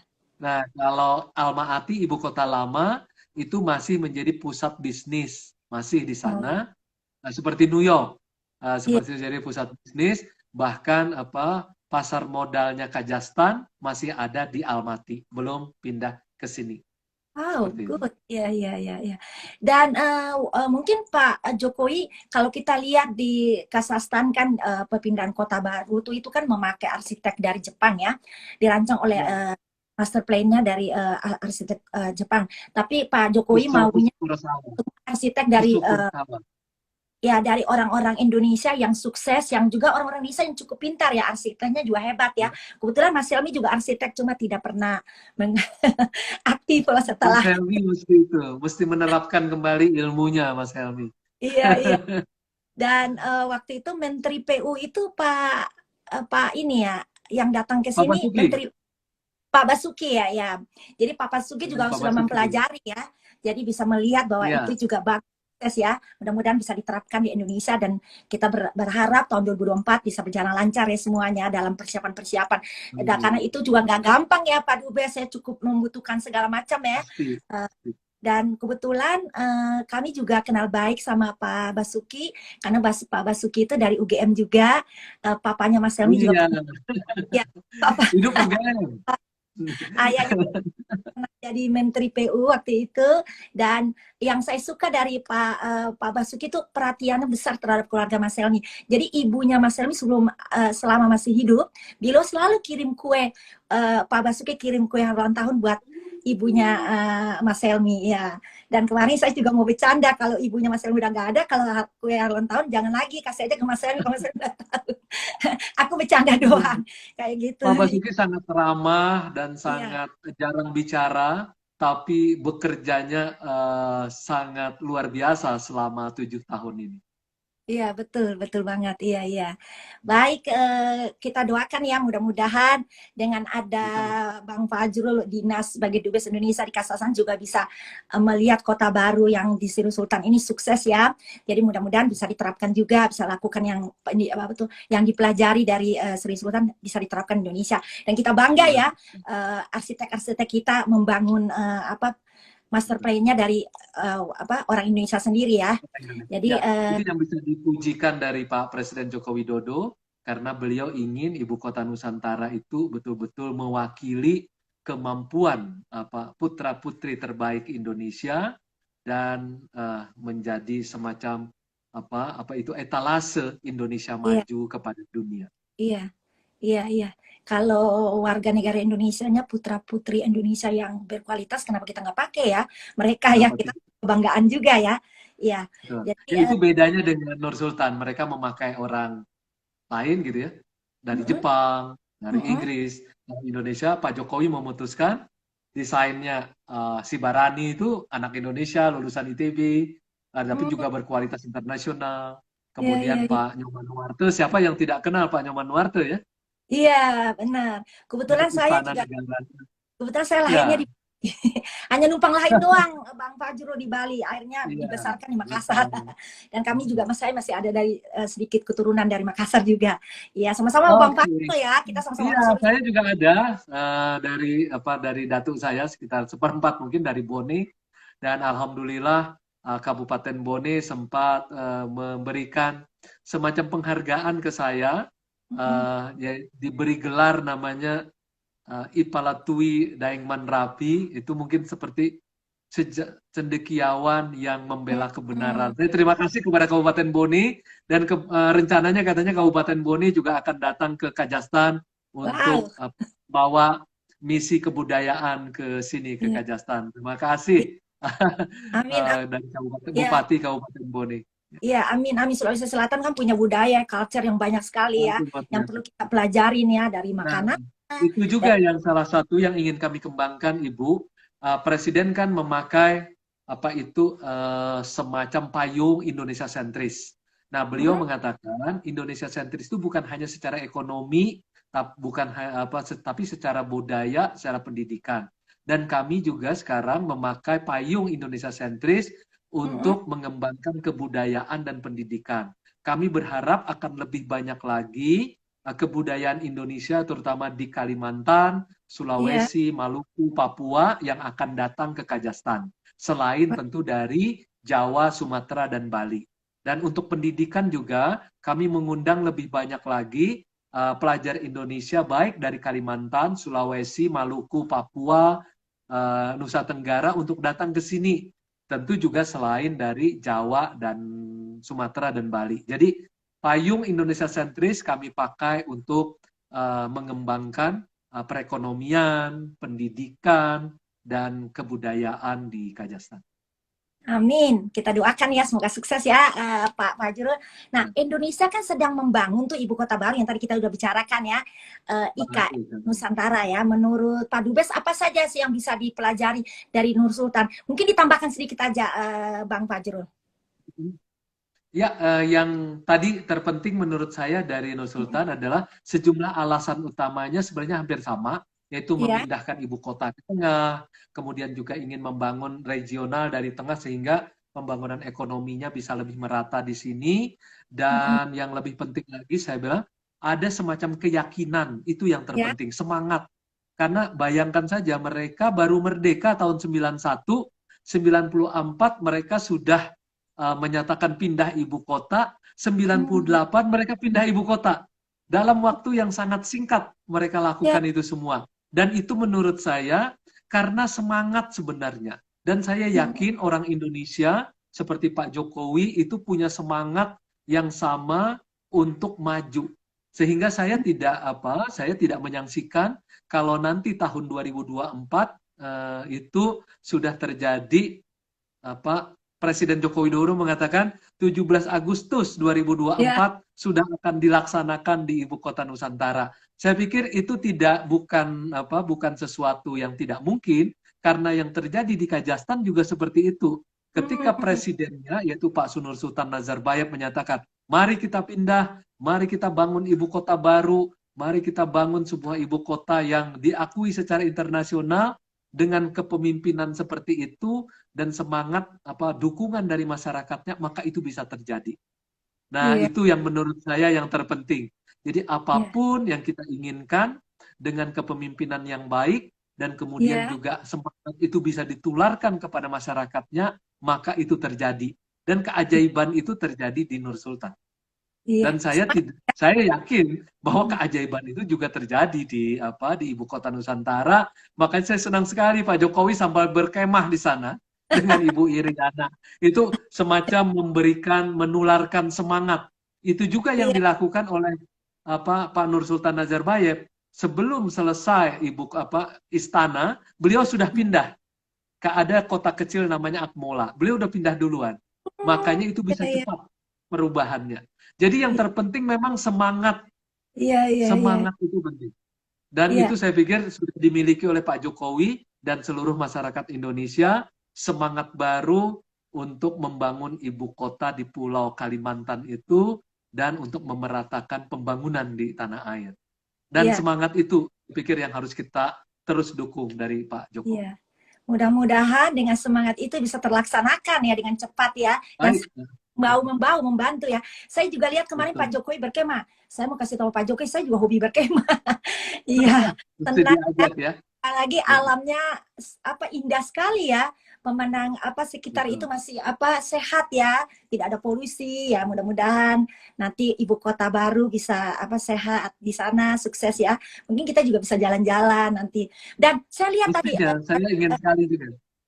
kenapa Bung ingin Fajrul? sekali segera Saya ingin sekali segera ke ibu kota Nusantara juga Ya, di tahun 2024 ya. ya. Nah, Bang Fajrul, kan saya kan kita tiap tahun kan diundang sama Pak Jokowi karena papanya Mas Helmi kan pahlawan nasional. Kita biasa Iya, setiap betul. kita hadir di istana dan beramah-tamah dengan Pak Jokowi dan para Iya, menteri-menteri. Cuma saya waktu itu saya nggak ketemu Bang Fajrul ya berapa kali. Dan terakhir itu 2019, kita Mm-mm. 2020 kalau nggak salah udah nggak ada lagi diadakan Acara tapi ya melalui virtual ya. Iya, Lalu saya jadi juru bicara presiden 20 Oktober, 21 Oktober 2019 sampai dengan 25 Oktober 2021. Jadi di masa pandemi, saya jubir masa pandemi sebenarnya. oh gitu, baik baik ya. Nah, jadi kalau nanti 17 Agustus nanti rencana udah dibikin di Kota Baru, Kota Nusantara ini di apa namanya Balikpapan ya di di Di Pulau Kalimantan Kalimantan, gitu. Kalimantan Timur ya, ya. Nah, itu saya juga sama anak saya, aduh Bu, gimana nih? Kita kan diundang sama Pak Jokowi, Presiden Opa kan pahlawan nasional. Masa kita mesti berangkat ke sana? Tapi saya pikir ya, kalau pingin sekali lihat ibu kota baru, apa salahnya ya? Kebetulan kalau tiket Iya, kita diberikan kesehatan, mau aja gitu ya. Kan suasananya betul. beda gitu. Kan tanah Insya Allah, lagi. Insya Allah. Jadi gitu. Nah, kalau begitu bagaimana nih kondisi hubungan bilateral nih? Kita sekarang ngomong nih kondisi hubungan Hmm, bilateral antara kedua negara ya. Kalau kita lihat Pak Dubes, hubungan misalnya perdagangan, ekonomi, pariwisata kan betul. bisa berjalan lancar dengan ada pandemi COVID. Ya, ketika saya dilantik oleh Presiden Joko Widodo 25 Iya. Oktober 2021 di Istana Negara, Hmm. pesan yang paling saya ingat dari Presiden Joko Widodo itu adalah hendaknya 70% sampai 80% dari aktivitas di kedutaan besar di Nur Sultan itu adalah diplomasi ekonomi. Iya. Diplomasi ekonomi. Jadi praktis sebenarnya sebagian besar kegiatan kami selama 3 bulan terakhir ini berupaya untuk meningkatkan hubungan kegiatan ekonomi antar Kazakhstan, Indonesia, dan juga Tajikistan. Memang yang tertinggi di tahun 2019 itu volume perdagangan kita itu mencapai 350 juta dolar. Nah, Hmm. tapi kemudian di masa pandemi agak menurun ke sekitar seratusan, dua Iya. puluhan gitu, juta dolar. Dan ini tentu saya ingin mencapai satu milestone. Saya bilang sebelum berangkat ke Kazakhstan, saya bertemu dengan Pak Jokowi. Jadi bagaimana tentang ekonomi? Saya bilang ya saya mudah-mudahan bisa mencapai milestone 1 miliar dolar saja. Itu sudah cukup bagus.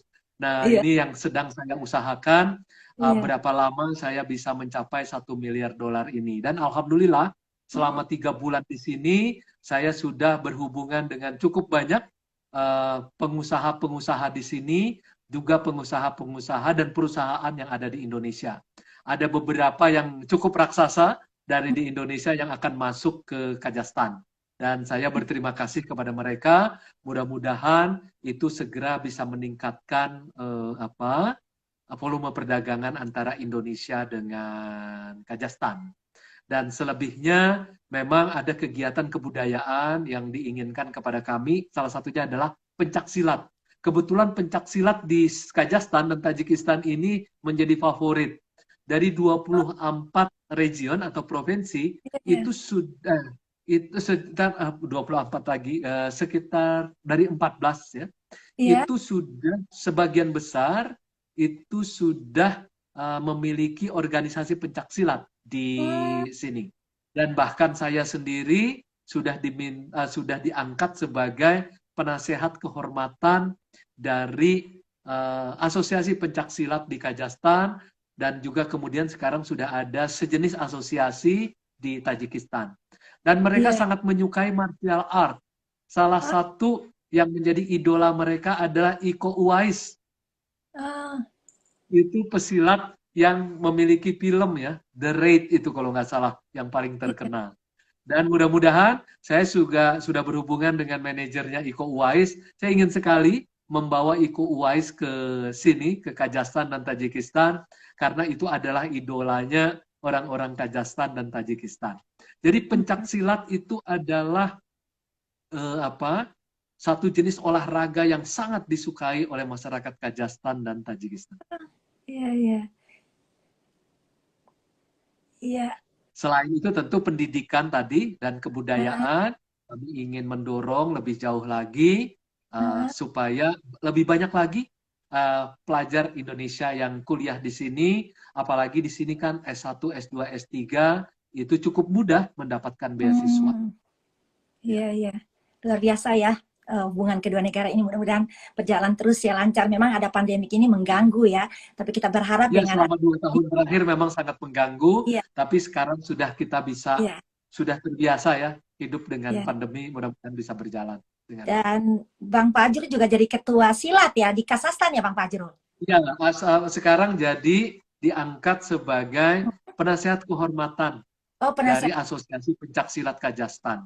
Dan Iya, saya sudah menghubungkan mereka juga dengan Ikatan Pencak Silat di Indonesia, iya. salah satunya dengan Wakil Ketua IPSI yaitu Pak Dwi Sucipto dari Hmm, Perisai Diri, dan insya Allah mereka juga sudah punya sejumlah event-event yang nasional, kemudian mereka juga yang internasional juga sudah ikut di Kazakhstan. Dan karena iya. salah satu yang ingin saya sukseskan adalah Indonesia akan menginginkan agar pencak silat itu akan ada di dalam Olimpiade. Dan Hmm, itu memerlukan dukungan sejumlah negara. Jadi iya, kalau iya. Kazakhstan, Tajikistan, begitu, dan sejumlah Hmm, negara tadi cukup dalam mendukung masuknya pencak silat di Olimpiade, insya ba- Allah nanti akan cukup banyak lagi medali emas yang ada di Olimpiade, seperti ketika masuk mendapatkan emas kita melalui bulu tangkis ya. iya, Nah, iya. itu kalau pencak silat masuk Olimpiade mudah-mudahan seperti itu. Jadi salah satu yang kami lakukan adalah supaya makin meluas lagi di Hmm, Kazakhstan, Tajikistan atau di Asia Tengah ini, eh, apa Asia Tengah, supaya kegiatan pencak silat makin bagus sehingga dukungan pencak silat di Olimpiade akan eh, lebih mungkin lagi, menjadi sangat iya. mungkin sehingga Indonesia bisa mendapatkan lebih banyak emas nanti di Olimpiade. Amin. Kita doakan ya. Ya. Ya, jadi Pancasila biar kita berharap bisa masuk ke pesta Olimpiade ya. Betul. Ya, Kami ya, menyebutnya sekarang program pencak silat itu sebagai the champion lah. Championnya budaya Indonesia. ya, Nah, di ya. Indonesia itu langsung kami berupaya mencapai milestone $1 miliar dalam rentang waktu tertentu, sehingga dengan harapan dengan jalan itu maka perekonomian bukan saja di Kazakhstan dan Tajikistan juga makin meluas di wilayah Asia Tengah. Ya, kita doakan dan juga Pancasila di Indonesia juga sama seperti di Kazakhstan ya. Jadi dua Betul. negara ini punya hobi yang apa suka dengan olahraga Pancasilat ya. Ya kita berharap ya berdoa ya, mudah-mudahan bisa Betul. masuk ikut dalam ajang apa tuh Olimpiade ya. Ya, dan Betul. Bang Fajrul, produk apa saja yang ekspor Indonesia ke Kazakhstan dan sebaliknya? Juga peluang investasi apa saja yang bisa dilakukan Kazakhstan di Indonesia. Nah, selama ini sampai tahun 2020 yang kami catat dari Kementerian Perdagangan, tentu Iya. dengan kode AS, itu yang terbesar sebenarnya masuk ke Kazakhstan itu adalah kelapa sawit. Hmm. Kelapa sawit, dan Iya. kemudian ada yang lain lagi, itu ada seperti kelapa, kemudian ada jus buah, eks Mm-mm. kopi, obat-obatan, itu cukup besar masuk ke sini. Sementara yang diimpor oleh Indonesia dari Kazakhstan itu barang mineral, seperti ferroalloy dan yang Hmm. lain-lain. Nah, sementara ini yang sudah bisa menawarkan diri untuk masuk, termasuk BUMN. BUMN Hmm. Indonesia, kami sudah bicara juga dengan Pak Erick Thohir, karena Pak Hmm. Erick Thohir kan sudah ada semacam MOU dengan Menteri Luar Negeri Hmm. kita, Ibu Retno Iya. Marsudi, agar BUMN goes international. Seperti itu. Dan Hmm. kami juga sudah menawarkan masuk di sini di bidang minyak, itu Hmm. Pertamina juga sudah tertarik sebenarnya untuk masuk untuk mengelola bisnis minyak di sini. Kemudian yang Iya. kedua konstruksi di sini tentu sangat meyakinkan, sehingga itu perusahaan-perusahaan BUMN di Indonesia Hmm. itu seperti Waskita, Adikarya, PP, Utama Karya, atau kemudian Adipraya itu mungkin bisa masuk dan berkiprah di Kazakhstan. Yang ketiga, ini Hmm. ada juga bidang farmasi, itu bisa dikembangkan juga di sini. Hmm. Dan yang terakhir ini banyak perusahaan-perusahaan yang bergerak di bidang noodles ya, atau kemudian juga deterjen, itu Mm-mm. yang memang sangat kuat di Indonesia, itu sekarang juga sudah berupaya masuk ke sini. Termasuk juga seperti Mustika Ratu, Mm.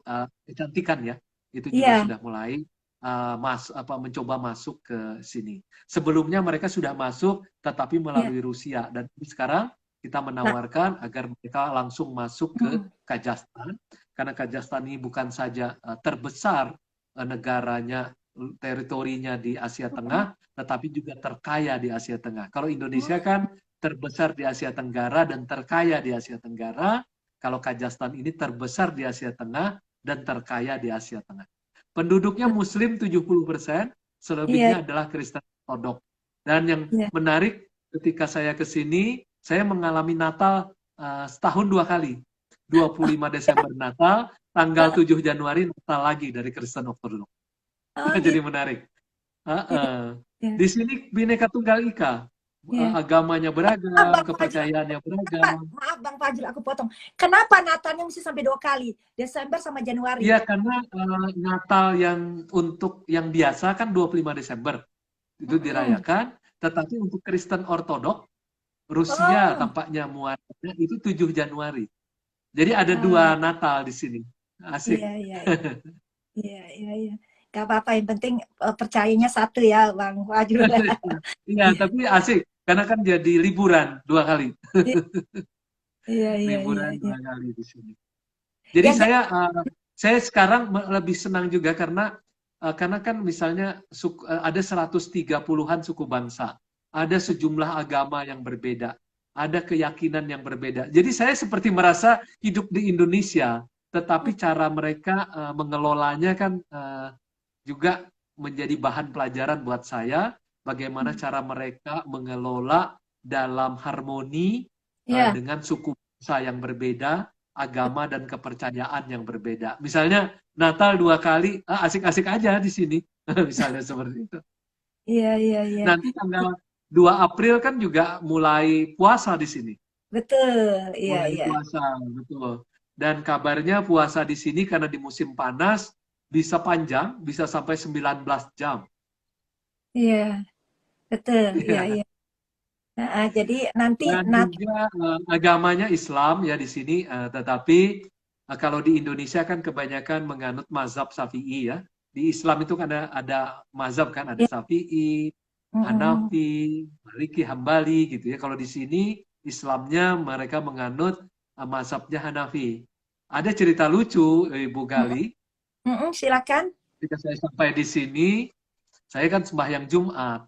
Dan Iya, kalau di Indonesia kan karena mazhabnya Hanafi, jadi saya sembahyang Jumat ketika sudah sampai mengucapkan Al-Fatihah, itu iya. imamnya itu yang mengucapkan itu, kalau di Indonesia kan biasanya ada amin gitu ya. Saya Ah, sendirian aja aminnya. oh, Sementara orang di sini tidak ada amin, tidak memakai amin. Tapi ah, itu pengalaman yang luar biasa buat saya iya, bahwa saya mesti belajar ah, bagaimana memahami perbedaan-perbedaan ah. dan bagaimana kemudian mengelola perbedaan tersebut. Iya, perbedaan itu bagus ya kalau kita bisa mengerti ya, pahami ya, Pak Dubes ya. Tapi Jadi toleransinya, kayak ya, toleransinya beragama, budayanya, apalagi tadi bilang culture-nya mereka berapa, ada 130 lebih ya suku adatnya mereka, tapi mereka bisa mengerti, pahami, berbeda, tapi mereka bisa menjalankan dengan baik ya. dan harmonis di sini, sangat harmonis ya. Iya, iya, iya, iya, luar biasa ya. Nah, Pak Dubes, kalau kita lihat ya, bagaimana upaya peningkatan hubungan ekonomi dan perdagangan keduanya, kedua negaranya untuk ke depan ini? Karena kita lihat banyak sekali ya sukses ya dari Indonesia memberikan ekspor maupun dari Kazakhstan dan Ya, betul. Tajikistan ke Indonesia. Itu semua kalau kita lihat banyak sekali pelaku bisnis, banyak sekali mengirimkan ekspornya bahan-bahan dari Indonesia. Tapi kita lihat kan kelapa sawit kan lagi susah di Indonesia, kan minyak goreng kan lagi susah tuh, Pak Dubes. Nah, bagaimana untuk kedepannya perjalanan hubungan ekonomi ini untuk lebih kedua negaranya lebih baik? Gitu. Yang penting pertama pegangan kami adalah arahan dari Presiden Joko Widodo agar Mm-mm. 70% sampai 80% dari Iya, kegiatan diplomasi kita itu di bidang ekonomi. Nah, karena Mm-mm. itu kami ini kan mencoba memakai semacam strategi Iya. yang lebih luas, ya, strategi yang lebih luas sehingga bukan saja korporasi-korporasi secara langsung bertemu dengan Mm-mm. korporasi, tetapi juga tentu ada regulasi yang kami harus selesaikan ya. Ada Betul. sejumlah regulasi yang diharapkan kepada kami untuk diselesaikan antara Indonesia dengan Kazakhstan ataupun Indonesia dengan Tajikistan. Tetapi sekarang kami juga sedang berupaya keras menemukan para pengusaha-pengusaha real yang ada di Kazakhstan untuk dipertemukan langsung dengan pengusaha-pengusaha di Indonesia. Karena tuntutan dari pengusaha ini sederhana saja, Mm-mm. mereka kalau yang dari Indonesia ingin bertemu dengan misalnya yang punya produk dan ingin Iya. memasukkan produknya ke Kazakhstan dan ataupun Tajikistan, itu mencari partner. Partner namanya distribution partner, begitu ya. Mm. Kemudian ada juga yang bidang yang lain, umumnya mereka ingin mencari partner para pengusaha secara langsung. Nah, itu yang kami kejar sekarang ini. Jadi kami Mm. pengen one on one seperti itu. Jadi bisnis to bisnis. Jadi pengusaha di sini di Tajikistan kami pertemukan secara langsung dengan pengusaha dari Indonesia. Baik nanti mereka mau dalam bentuk partner biasa ataupun nanti dalam bentuk joint venture. Misalnya Iya. mereka mendirikan pabrik di Kazakhstan atau mereka Mm-mm. mendirikan pabrik di sini atau juga pengusaha yang dari sini akan masuk ke Indonesia, mendirikan pabrik di Indonesia, mendirikan kegiatan di Indonesia atau memasukkan modal di sana. Jadi tekanan kami di bidang ekonomi lebih Iya. pada upaya mempertemukan para pengusaha di Kazakhstan Tajikistan dengan pengusaha di Indonesia. Selain melalui lembaga, kami juga berterima kasih kepada Kadin Indonesia, kepada Mm-mm. HIPMI Indonesia yang juga sangat membantu, termasuk ada Kadin di sini juga di Iya. Kazakhstan yang juga sangat membantu kami untuk mempertemukan antar mereka. Termasuk juga tentu kami mengupayakan ada sejumlah expo, expo trading expo, tourism expo yang coba kami ikuti. Tetapi kami sekarang banyak mengupayakan pertemuan-pertemuan secara langsung antara real business people. Jadi antar Mm-mm. mereka.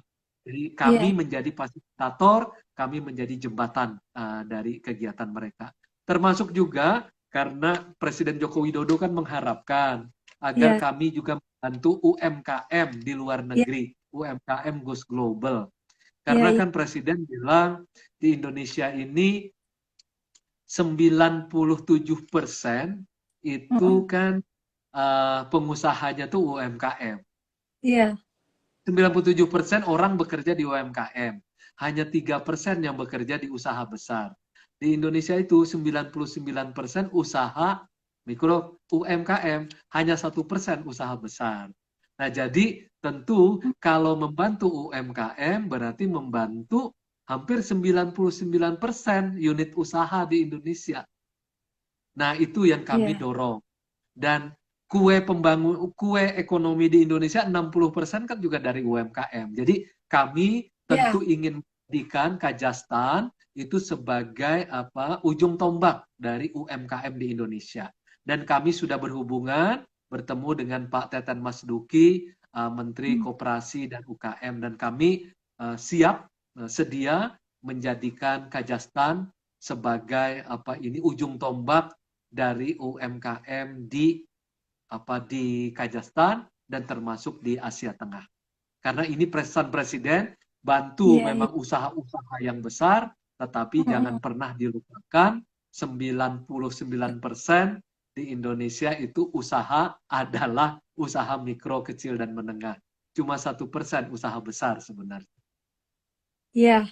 Ya, kita doakan ya, rupanya Pak Jokowi, Presiden Indonesia, Presiden kita berharap setiap dubes yang bertugas harus mengutamakan ekonomi ya, supaya ekonominya bisa juga berjalan bagus, itu terutama untuk menambah devisa buat negara kita ya. UMKM juga Betul. perlu kita bantu, kita dukung, karena saya lihat mereka sukses ya UMKM di Indonesia, apalagi pada saat Betul. pandemi, usaha-usaha kecil itu membuat mereka juga bisa ada pemasukan saat mereka tidak punya pekerjaan, mereka bisa bisnis Betul. kecil dan menghasilkan uang karena berjalan. Karena waktu itu kita pesan-pesan makanan melalui UMKM juga ya. Ya. Nah, Pak Karena Dubes itu kalau kita lihat kalau kita lihat apakah pengalaman berorganisasi dalam menjadi aktivis mahasiswa itu berkontribusi dalam menjalankan berbagai amanah yang diberikan negara sampai hari ini. Ini salah satu pertanyaan yang harus saya, kalau kayaknya nggak abdol kalau nggak ditanya sama Bang Fajrul.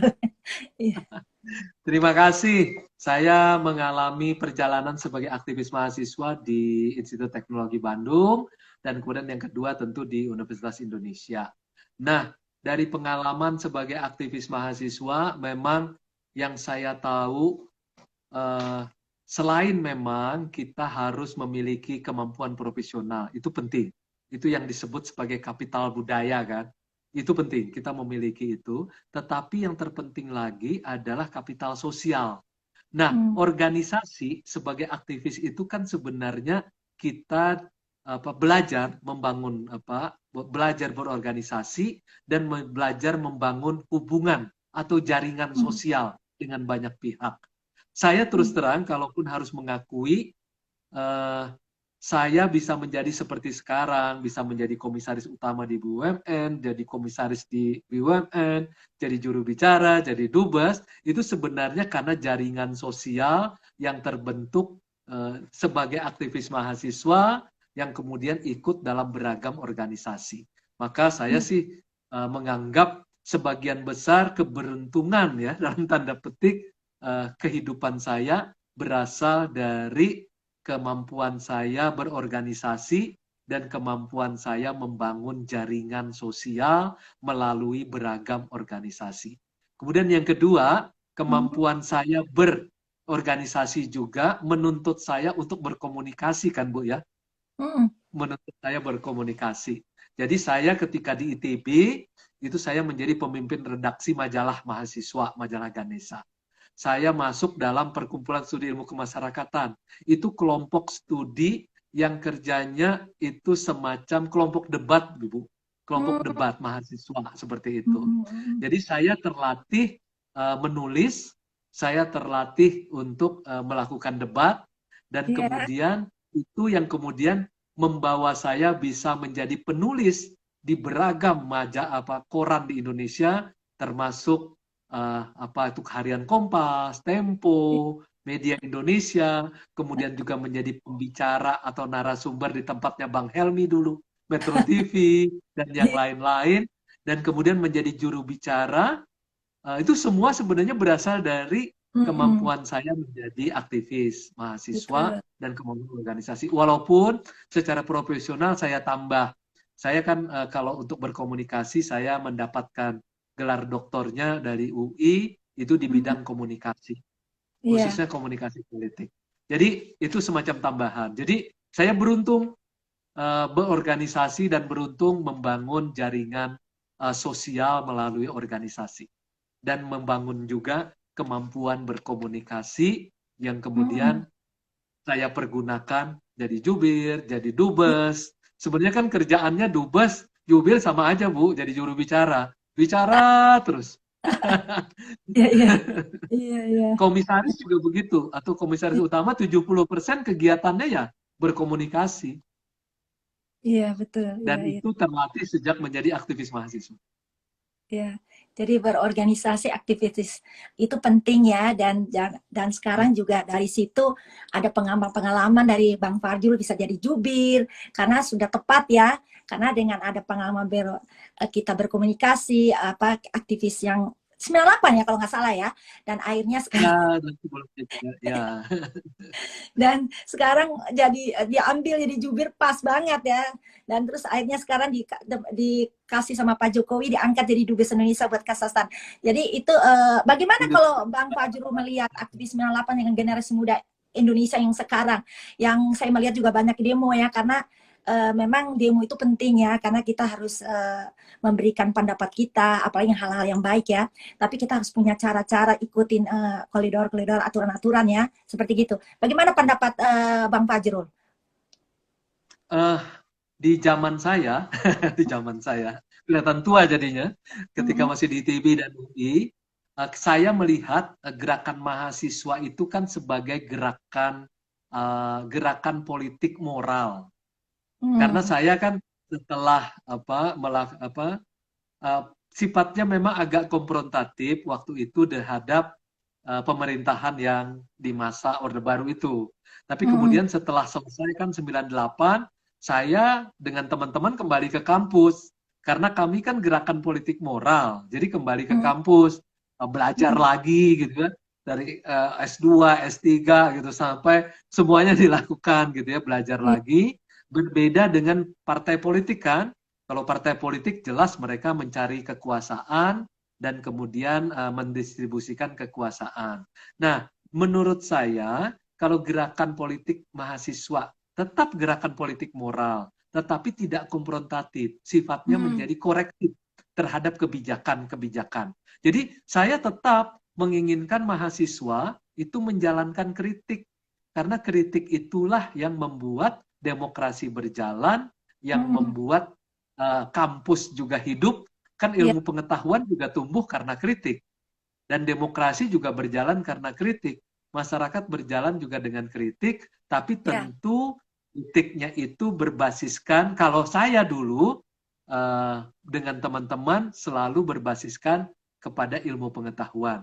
Saya menulis kan, saya sebagai aktivis mahasiswa, saya menulis untuk Kompas, kemudian Media Indonesia, Tempo.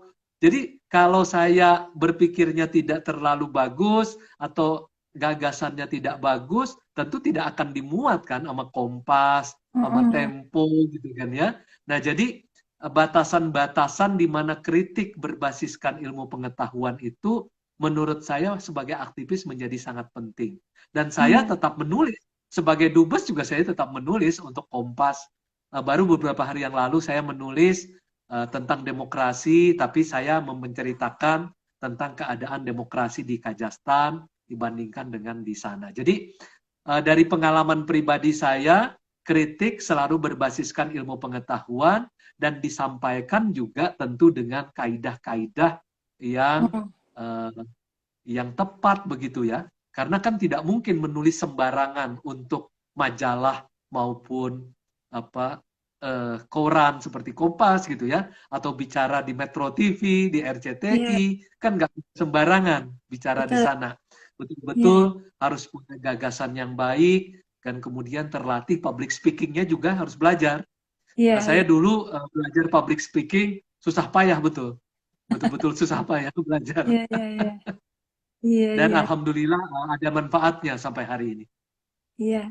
Jadi menurut Bung Fajrul itu kritik itu harus yang baik ya, bermoral, Wajib. juga berlandaskan ilmu pengetahuan supaya kritik itu juga bisa diterima dengan baik ya. Karena kalau kita tidak Betul. kritik, kita tidak akan memperbaiki kekurangan-kekurangan kita ya. Karena semua Kan kritik bisa. itu untuk kebaikan kita juga, untuk ke depan, apalagi untuk bangsa dan negara ya, terutama orang-orang yang bekerja di pemerintah ya. Jadi seperti itu. Tapi juga yang penting ya itu, kita harus menjalankan kritik dengan damai ya. Itu yang penting ya. Betul. Iya, Bang Tanpa Fajrul. kritik tidak ada kemajuan, ya. Tanpa Iya, kritik tidak ada demokrasi, tanpa betul. kritik tidak ada perkembangan dalam ilmu pengetahuan teknologi. Cuma memang harus diletakkan dalam koridor yang benar. Dalam Iya. artinya critical thinking, public speaking, dan bisa dilakukan dengan berbicara maupun dalam bentuk tulisan atau turun ke jalan. Kan Indonesia tidak melarang turun ke jalan, tapi kan ada aturan sesuai dengan regulasi.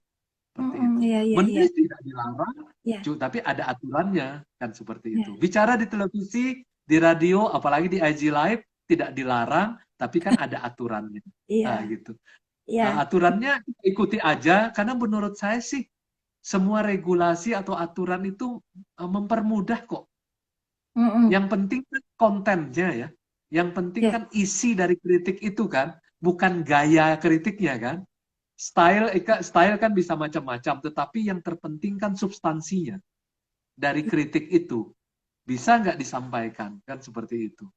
Nah, itu yang dalam pikiran saya, mungkin generasi saya mengalami seperti itu, dan saya mendapatkan banyak keuntungan, dalam tanda petik, dengan cara berpikir seperti itu, karena passion saya memang di dunia aktivis, passion saya juga di dunia komunikasi, dan passion saya itu senang berorganisasi. Iya, terima kasih Bang Fajrul. Iya, memang kita harus kritik juga harus punya tanggung jawab ya kalau kita berbicara ya. Ya, Ya, nah betul. Pak Dubes bisa kan menceritakan tentang penghargaan Social Media Award yang disingkat SMA 2022 Kemlu Republik Indonesia, di mana Pak Dubes berhasil meraih ranking kedua ya dalam kategori Digital Head of Nation ya, sedangkan KBRI Nur Sultan berada pada posisi kelima kalau nggak salah ya dalam Ya, kategori betul. Best Performance Mission ya. Selamat ya Pak Ya. Dubes, sukses dan masuk Terima kasih ke ranking. banyak. Terima kasih. Ya, saya juga sebenarnya sangat sangat surprise ya, terkejut dan Mhm. kemudian tentu saja sangat berbahagia karena dari sekian ratus duta besar dan kemudian juga KBRI ternyata dalam 3 bulan terakhir kerja kami berdasarkan penilaian untuk tahun 2022, Iya. kami mendapatkan penilaian ranking kedua. Ranking persamanya Pak Tantowi Yahya, Dubes New Oh, Zealand. iya iya. Terus? Selamat buat teman saya Pak Tantowi Yahya. Dan tapi Iya, karena Pak Tantowi kan tahun ini sudah tidak jadi dubes lagi, iya. insya Allah target kami untuk Social Media Award tahun Hmm, 2023 dari Kementerian Luar Negeri, insya Allah hmm, bisa meraih kedudukan Pak Tantowi Yahya di posisi pertama. hmm, iya, Doakan. iya. Dan kemudian juga kepada KBRI, mudah-mudahan kami bisa meningkatkan, bukan saja nanti di peringkat kelima, mudah-mudahan bisa peringkat yang lebih baik lagi di Wow. tahun 2023. Betul. Tapi kami tentu berterima kasih kepada Menlu, Ibu Retno Marsudi, kemudian kepada Pak Dirjen itu Informasi Publik, termasuk Heeh, jubirnya Menlu, Pak iya, Faiza, yang sudah setiap saat juga memberitahukan kepada kami apa yang harus dikerjakan, kemudian iya, bagaimana caranya supaya menang juga diberitahu, iya. dan karena semua itu ada dalam upaya untuk meningkatkan digital diplomasi. Jadi bukan terkait dengan kemenangan saya, bukan Mm-mm. juga kemenangan KBRI Sultan, tapi lebih penting lagi ini ada dalam upaya yang disampaikan oleh Ibu Menlu Retno Marsudi, yaitu mempergunakan digital diplomasi seoptimal mungkin. Iya, Jadi mudah-mudahan melalui Social Media Award yang dilakukan oleh Kemenlu ini, di mana kami menjadi bagian dalam mm, bagian dari upaya tersebut, maka digital diplomasi ini akan menjadi lebih optimal bagi mm, Kementerian Luar Negeri RI yang dipimpin Ibu Retno Marsudi, sehingga upaya pemerintah Indonesia menjadi bagian dari diplomasi global ini menjadi tercapai tujuan-tujuannya. Begitu, Ibu. amin. Sekali lagi sukses ya. Semoga Pak Dubes bisa meningkatkan Ya, lagi kerja-kerja yang lebih bagus. mudah-mudahan mendapat Ya, peringkat satu, baik KBRI-nya maupun iya, Dubesnya. Terima iya. kasih.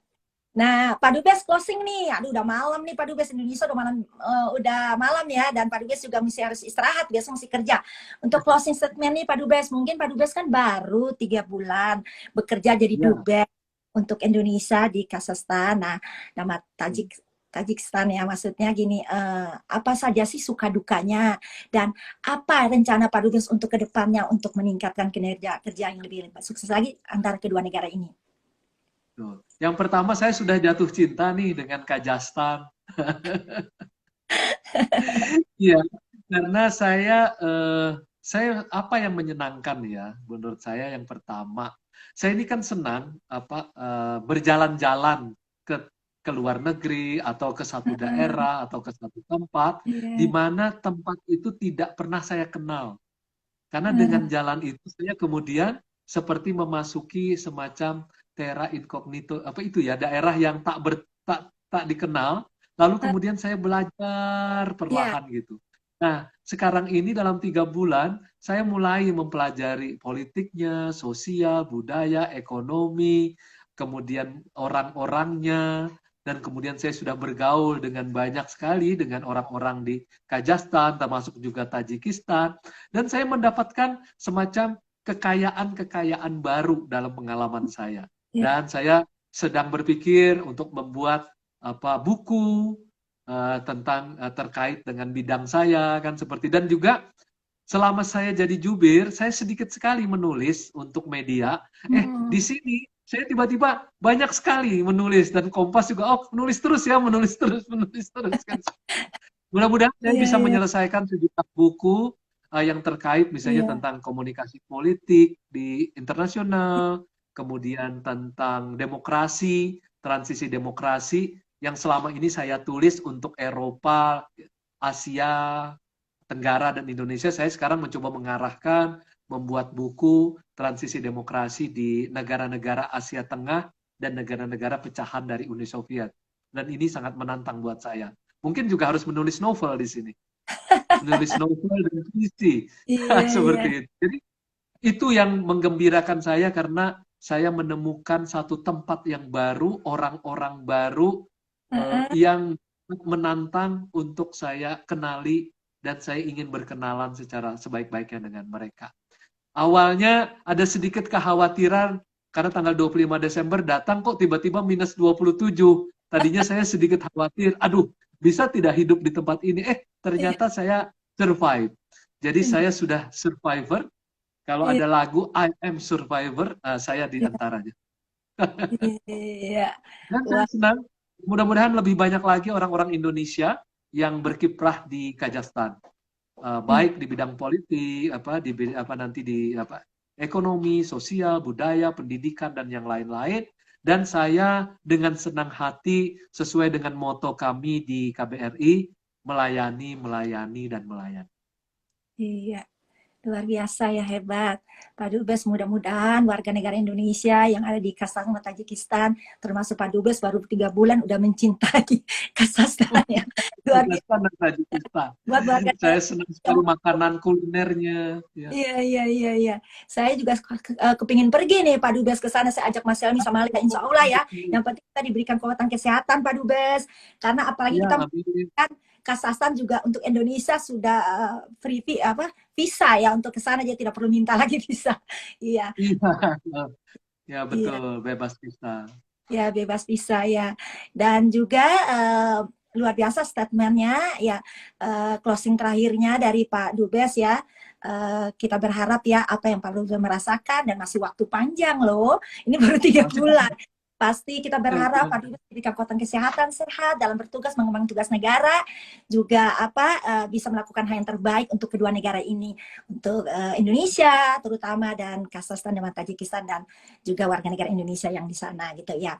Dan juga thanks so much Pak Dubes Fajrul Rahman Dubes RI untuk Kazakhstan dan Tajikistan. Terima kasih Semoga banyak, Kak. bincang-bincang kita sangat berguna bagi kita semuanya.